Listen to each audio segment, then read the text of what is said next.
Hello everyone, আসসালামু আলাইকুম। Welcome back to my channel. সবাই কেমন আছেন? আশা করি সবাই ভালো আছেন। কাছে এবং দূরে, দেশে এবং দেশের বাইরে যে যেখান থেকে আমার ব্লগ ভিডিও দেখতেছেন, আবারও ওয়েলকাম জানাচ্ছি সবাইকে। সব সময়ের মতো আমি আজও আরও একটি ডেইলি ব্লগ আপনাদের সাথে শেয়ার করতেছি। আশা করি সবাই শেষ পর্যন্ত আমার সাথে থাকবেন। আজ আমি মাশরুম রান্নার রেসিপি শেয়ার করব আপনাদের সাথে। তবে রান্না আমি করব না, অবশ্যই আমার হাজব্যান্ড রান্না করবে। তো এই হচ্ছে মাশরুমগুলো আমি একদম সুন্দর করে কেটে নিয়েছি, পরিষ্কার করে নিয়েছি আর কি। তো এরপর হচ্ছে আর একটা মুরগির বুকের মাংস নিয়েছি, পুরোটাই ছোটো করে একদম কিউব করে কেটে নিয়েছি। এই মাশরুমগুলো হচ্ছে আমার শাশুড়ি একটা ধানের জমিতে পাইছে আর কি। তো আমাদের পাশে জমি আছে অনেকগুলা, সেই জমিতে এগুলা পাইছে, অবশ্য গতকালকেও আনছে। সেগুলো হচ্ছে কোনো মুরগি মাছ বা কিছু দিয়ে রান্না করে নাই, এমনি শুধু মাশরুমগুলা রান্না করছে। তো আজ হচ্ছে আমার হাজব্যান্ড মুরগি দিয়ে রান্না করতেছে। আপনারা কারা কিভাবে মাশরুম রান্না করেন আমাকে কমেন্টে জানাবেন। আর যারা যারা খেতে পছন্দ করেন তাও কমেন্টে জানাতে ভুলবেন না কিন্তু।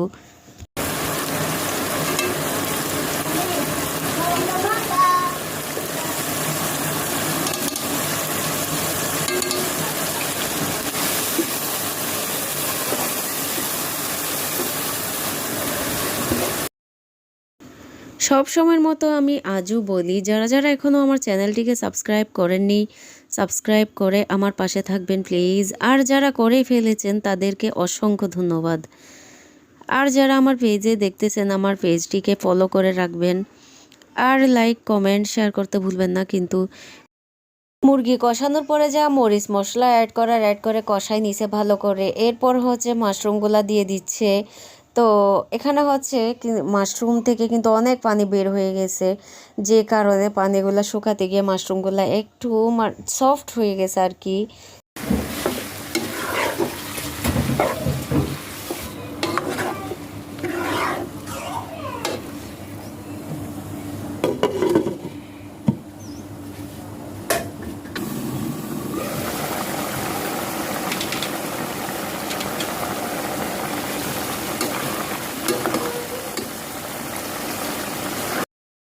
এখানে রান্না করার সময় কোনো পানি ইউজ করা হয়নি, তবুও কিন্তু মাশরুম থেকে অনেক পানি বের হয়ে গেছে। এখন হচ্ছে ঢাকনা ছাড়া জাল করতে করতে পানিগুলা শুকাইছে, অনেকটা পানি শুকানো গেছে আর কি। তো আমার মাশরুম রান্না হয়ে গেছে, এখন হচ্ছে খেয়ে নিচ্ছি। তো আজ হচ্ছে আমি মিষ্টি কুমড়াও রান্না করছি, আমার অবশ্যই খুবই ভালো লাগে মিষ্টি কুমড়া ভাজি। তো আর হচ্ছে পুঁটি মাছ, এগুলো হচ্ছে নদীর থেকে পাইছে, আগে অবশ্যই ফ্রিজে ছিল। তো পুঁটি মাছ অবশ্য রান্না করাটা শেয়ার করিনি আপনাদের সাথে, সব সময় তো শেয়ার করা হয় ছোটো মাছ রান্না করা, বড় মাছ রান্না করা, তাই আজ আর শেয়ার করিনি রান্না কিভাবে করছি। তো এখন হচ্ছে মাশরুম দিয়ে খেয়ে নিচ্ছি। আমার মনে হয় কম বেশি সবাই পছন্দ করে মাশরুম। তো আসলে অনেক মজা হয়েছে রান্নাটা আজকের মাশরুম। আপনারা যদি মুরগির মাংস দিয়ে রান্না না করে থাকেন, মাশরুম করে দেখিয়েন একবার হলেও, খেতে কিন্তু খুবই ভালো লাগবে। তো আর চিংড়ি মাছ দিয়েও কিন্তু ভালো লাগে খেতে, আপনারা ট্রাই করে দেখতে পারেন।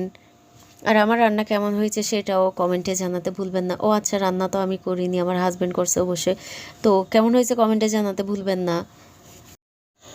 আমাদের এখানে আজ প্রচুর বৃষ্টি হচ্ছে এখন, অবশ্যই এখন থেকে শুরু হয়েছে যে আমরা খেতে বসছি আর এদিকে বৃষ্টি শুরু হয়েছে আর প্রচুর তুফান করতেছে অবশ্যই। যারা যারা শেষ পর্যন্ত আমার ব্লগ দেখেছেন তাদেরকে অসংখ্য ধন্যবাদ। আল্লাহ হাফেজ।